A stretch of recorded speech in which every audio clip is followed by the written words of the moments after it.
దేవుడిగా జనాలకి కనపరుచుకుంటున్న గడియలయ్యి. అర్థమవుతుందండి? వాళ్ళు వెళ్తున్నప్పుడు దేవుడి ప్రణాళిక జరుగుతుందన్నమాట. అదంతా వీళ్ళు బయటికి రావటం ఇదంతా ఊరకనే ఒక మూవీ లాగా, ఒక సండే స్కూల్ స్టోరీ లాగా తెలుసుకోవటం కాదు. ఆయన ప్రణాళిక జరుగుతుంది. మనం చేసిన దౌర్భాగ్య పరిస్థితి, మనం చేసిన దౌర్భాగ్యపు పని, ఆజ్ఞాతిక్రమణ, పండు తినద్దు అంటూ తినటం వల్ల ఎంత చేయాల్సి వస్తుందో చూడండి.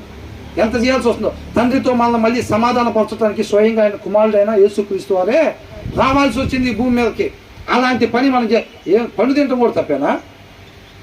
పండు ఏం చేసామండి? పండేగా తినింది. పండు తినటం కూడా తప్పేనా? ఎంత తప్పో కనపడుతుందిగా. దేవుడై ఉన్న యేసుక్రీస్తు వచ్చి మన కోసం కొరడా దెబ్బలు, నిందలు, అవమానాలు, ప్రాణం పెట్టాల్సిన పరిస్థితి. అలాంటి తప్పు మనం చేసింది. ఇటు నుంచి చెట్టు ఎక్కటం వచ్చి దిగటం రాదు. పండు తినేసాం, యువత నుంచి మళ్ళీ అటు దారిలో పోవటానికి మనకు దారి తెలియదు. ఆయన రాకపోతే మొత్తం వెళ్ళిపోయే వాళ్ళం నరకానికి. తర్వాత అవి వారి దేశపు కూర చెట్లన్నిటిని, వారి భూమి పంటను తినివేసెను.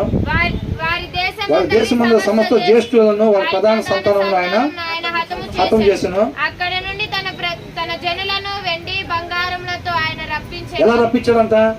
ఆయన మాట ఇచ్చాడు. బరువైన అనుంది 37వ వర్షం ఇంగ్లీష్ లో చూస్తే, బరువైన వాటితో వచ్చారంట వాళ్ళు బయటికి. వాళ్ళు వెండి బంగారం ఎట్లా తీసుకుని వచ్చారంట? ఇదిగో చూడండి. He brought out Israel laden with silver and gold అని అంట. అంటే మొయ్యలేక బంగారం అంట. మొయ్యలేక బంగారం, వెండి అంత తీసుకుని వెళ్ళి బయటికి వచ్చారంట. వెండి బంగారం అడిగితే మొత్తం తీసుకెళ్ళండి మా ఇళ్లలో, మీరు వద్దు అసలు మా దగ్గర అంటున్నారంట. ఎందుకు? వీళ్ళు ఎక్కడ ఉంటే దేవుడు ఈ కార్యాలు చేయటం మానదో, అవి జరుగుతున్న వాళ్ళ మీద వడగళ్ళు పడుతుంటే ఏమవుతుంది? వీళ్ళు అక్కడే ఉంటే వాళ్ళ మీద వడగళ్ళు పడుతున్నాయి, వాళ్ళ దేశం మొత్తం చీకటి అవుతుంది, కప్పలు వస్తున్నాయి, మిడతలు వస్తున్నాయి, ఇవన్నీ జరుగుతుంటే వాళ్ళు ఏం చేస్తున్నారు? మా బంగారం మొత్తం పట్టిపోయింది బాబు, మాకు అసలు ఏమవద్దు, మీరు వెళ్ళిపోండి అర్జెంట్కి ఎక్కడి నుంచి అంటున్నారు. వాళ్ళు ఏమంటున్నారు? మొన్నటిదా పానీ అన్నారుగా అని అంటున్నారు. తన్నటమే బాధ. తంతా ఉంటే పద్దాకు అయినా ఎందుకులే అంటే అయినా తంతా ఉంటే పొయ్యిగా తప్పగా కేసు పెట్టింది అనుకోండి, వస్తారు బాబాయిలు. ఏడ్రావాడు మెసాలు తిప్పినాడు, తొల్లగొట్టేవాడు కదరా, కొట్టురా తోడ అంటారు. ఒక్క దెబ్బ లాటితో తొడ మీద కొట్టే కానీ ఇంకోసారి ఇక లేపురా కాదంటే ఇక లేవట్లేదండి. ఇప్పుడు కాదు, ఇక జీవితకాలం ఒక్కసారి పోలీస్ కోటింగ్ పడితే జీవితకాలం కాముగా నడుచుకుంటూ రావటమేనంట.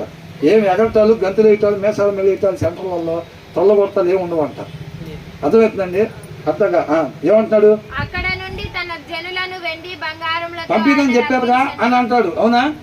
లేదు మీరు వెళ్ళండి సార్ మీరు వెళ్ళండి అని అంటారు. అప్పుడు దాకా రే రారా, ఇందాక సిస్టర్ చెప్తున్నారు పేర్లు ఏంటంట, వాళ్ళ చుట్టాల పేర్లు. బోయాజు. మన పేరు చేస్తే బైబిల్ మళ్ళీ జరుగుతున్నట్టే ఉంటుంది.